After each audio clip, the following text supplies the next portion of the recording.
2023 के मौसमी बहार में एक आदमी की आंख आईसीयू के बिस्तर पर खुली और उसे बिल्कुल याद नहीं था कि वो वहां पहुंचा कैसे। लेकिन जो उसे याद था वो महीनों तक उसका पीछा करता रहा। उसे यकीन था, पक्का यकीन, कि डॉक्टर इंसान नहीं हैं। उनके दांत गलत थे। जब वो सीधा नहीं देखता था तो उनके चेहरे बदल जाते थे। मास्कों और टोपियों के नीचे बलियों के सिर, हरनों के सिर। उसे इस बात पर जरा भी शक नहीं था। हुआ ये था कि एक हादसे के बाद उसकी सांसें रक रही थीं। वेंटिलेटर सांस ले रहा था उसकी जगह।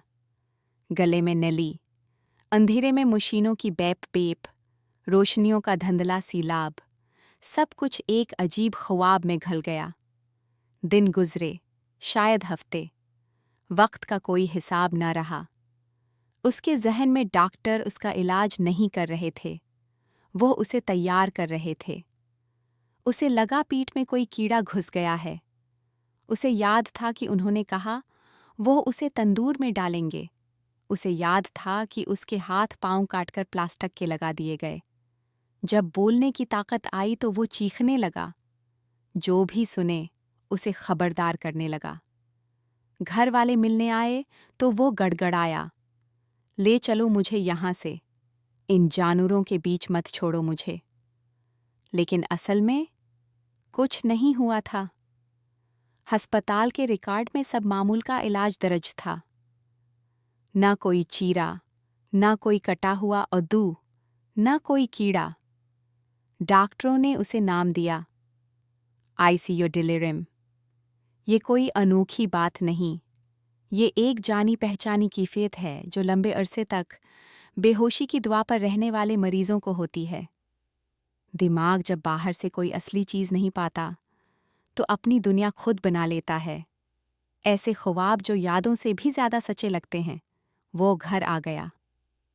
ठीक हो जाना चाहिए था। लेकिन कुछ हफ्तों बाद कुछ बदल गया। वो बीवी के साथ अस्पताल गया, बस खुद को यकीन दिलाने के लिए कि सब ठीक है। ठीक नहीं था।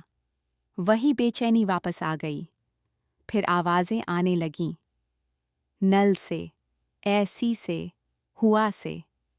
उसने छिपाने की कोशिश की, क्योंकि इनकार कबूल करने से आसान लगता था। यहाँ तक कि 2 दिन पहले वो अपने घर के फर्श पर गिर पड़ा। सांस रखने लगी, दिल बैठने लगा, और जब तक वो घर से बाहर नहीं निकला, सुकून नहीं आया।